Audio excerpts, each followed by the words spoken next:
नमस्ते dear viewers. आज के इस वीडियो में हम लोग फ्रेस्नेल डिफ्रैक्शन के अंडर का एक छोटा सा टॉपिक डिस्कस करेंगे। ये उतना इम्पॉर्टेंट टॉपिक नहीं है।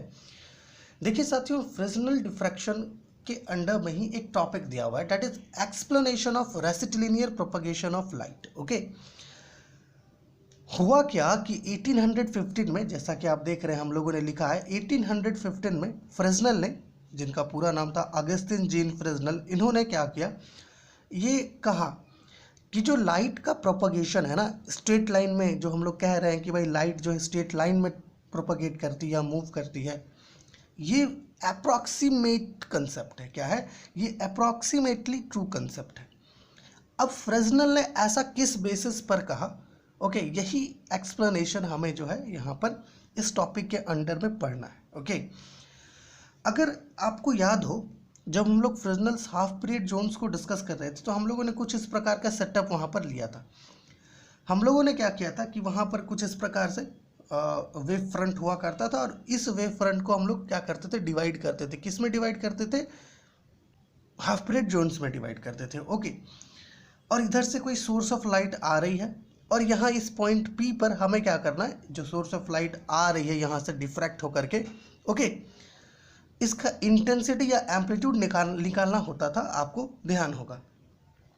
लेकिन मेरे प्यारे साथियों, अगर ऐसा सोचिए कि अगर ऐसा हो कि ये जो हाफ पीरियड जोन हम लोगों ने जिस पर बनाया हुआ है, अगर हम लोग इसको पूरा ढक दे, कवर कर दे, ओके, इसको क्या करे, इसको इस ए बी सी डी को क्या करे, पूरा ढक दे या पूरा कवर कर दे, तो क्या होगा? होगा ये मेरे प्यारे साथियों, जो पॉइंट पी है इस पर किसी प्रकार का कोई लाइट नहीं पहुंचेगा, है ना। यहाँ पर इसका एक ज्योमेट्रिकल शैडो बन जाएगा। क्या बन जाएगा? यहाँ पर इसका एक ज्योमेट्रिकल शैडो बन जाएगा। ओके, लेकिन वहीं साथियों, अगर हम लोग ऐसा करें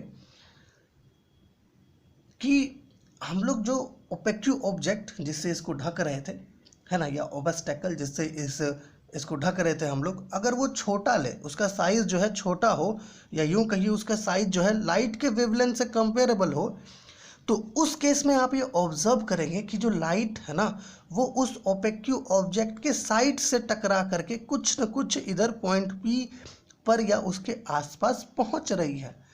कहने का अर्थ यह है साथियों कि कुछ लाइट ज्योमेट्रिकल शैडो में भी जाती है। ओके, कहने का अर्थ को समझने का प्रयास कीजिए। यहाँ पर देखिए, मान लीजिए कि इधर से कोई सोर्स ऑफ लाइट ऐसे निकली, ठीक है, ऐसे कोई सोर्स ऑफ लाइट गई। अगर हम लोग यहाँ पर कुछ इस प्रकार से कोई बड़ा साइज का एक मटेरियल रख दे, ओपेक्यू ऑब्जेक्ट, तो ऑब्वियस सी बात है इसका जो है यहाँ पर आप ऑब्जर्व करेंगे कि इसका इधर साइड में शेडो बन जाएगा, ठीक है। लेकिन अगर ये ऑब्जेक्ट, मान लीजिए कि अगर ये ऑब्जेक्ट कुछ छोटा हुआ, तो आप देखेंगे कि जो लाइट है ना, वो इसके कोने पर पहुंच करके थोड़ा सा डिविएट कर जाएगी, इधर भी इधर डिविएट कर जाएगी, मतलब ज्योमेट्रिकल शैडो के रीजन में भी जाएगी। कुछ ना कुछ आपको ज्योमेट्रिकल शैडो के रीजन में भी इल्यूमिनेशन देखने को मिलेगा। इसी चीज़ को देखते हुए फ्रेस्नेल ने ऐसा कहा कि भैया हम लोग ये नहीं कह सकते कि लाइट जो है ना स्ट्रेट लाइन में ही ट्रेवल कर रही है, क्योंकि हम लोग तो यहाँ पर डिविएशन ऑब्जर्व कर पा रहे हैं लाइट का। ओके, अब आप कहेंगे कि सर जब बड़ा ओपेक्यू ऑब्जेक्ट लिए तो उस केस में क्यों ऐसा नहीं हो रहा था? देखिए साथियों, उस केस में भी ऐसा हो रहा था, लेकिन चूंकि जो साइज था ओपेक्यू ऑब्जेक्ट का, वो क्या था, कंपेरेबल नहीं था लाइट के वेवलेंथ के, इसलिए हम लोग ऑब्जर्व नहीं कर पा रहे थे। इस केस में जो साइज है ना ओपेक्यू ऑब्जेक्ट का, वो कंपेरेबल है लाइट के वेवलेंथ से, जिसके कारण हम लोग ये ऑब्जर्व कर पा रहे हैं कि जो लाइट है ना, वो ज्योमेट्रिकल शैडो में भी कुछ ना कुछ बेंड कर रही है। ओके, इसी बेंडिंग को, इसी डिविएशन ऑफ लाइट को क्या कहते हैं? डिफ्रैक्शन कहते हैं। इसी चीज़ को फ्रेस्नेल ने 1815 में ऑब्जर्व करते हुए ऐसा कहा साथियों कि हम लोग जो ये कहते हैं ना रेसिटिलिनियर प्रोपगेशन ऑफ लाइट, है ना, एक्चुअली में लाइट रेसिटिलिनियर प्रोपगेशन जो करता है ना, वो एक अप्रॉक्सीमेट कंसेप्ट है अकॉर्डिंग टू फ्रेस्नेल ने ऐसा कहा कि भैया हम तो अप्रॉक्सीमेटली ही मान रहे हैं। ठीक है, आप ऐसा मान सकते हैं कि चलिए यहाँ से यहाँ तक ये स्ट्रेट गया होगा, लेकिन उसके बाद तो ये बेंड कर रहा है ना, फ्रेस्नेल ने ऐसा कहा। तो ये जो टॉपिक था हमारा फ्रेस्नेल डिफ्रैक्शन के अंडर का, that is explanation of rectilinear propagation of light, उसमें केवल और केवल हमें यही एक्सप्लेनेशन करना है। आप अपने एग्जामिनेशन में अगर इस एक्सप्लेनेशन को लिख करके आइएगा तो आपको फुल मार्क्स मिल जाएगा, ओके।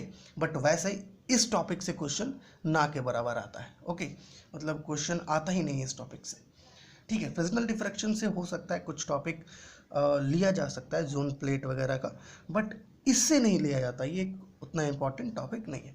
तो आशा है आप ये समझ पाए होंगे कि कैसे फ्रेस्नेल ने ऐसा कहा कि भाई स्ट्रेट लाइन मोशन जो होता है लाइट का, वो केवल और केवल क्या है, अप्रॉक्सीमेटली ट्रू कंसेप्ट है ना। अप्रॉक्सीमेटली ट्रू मतलब ट्रू है बट अप्रॉक्सीमेट कंसेप्ट है ना, अप्रॉक्सीमेटली, क्योंकि एक समय आता है जब लाइट जो है ज्योमेट्रिकल शैडो में भी बेंड करता है, आप देखे होंगे, है ना।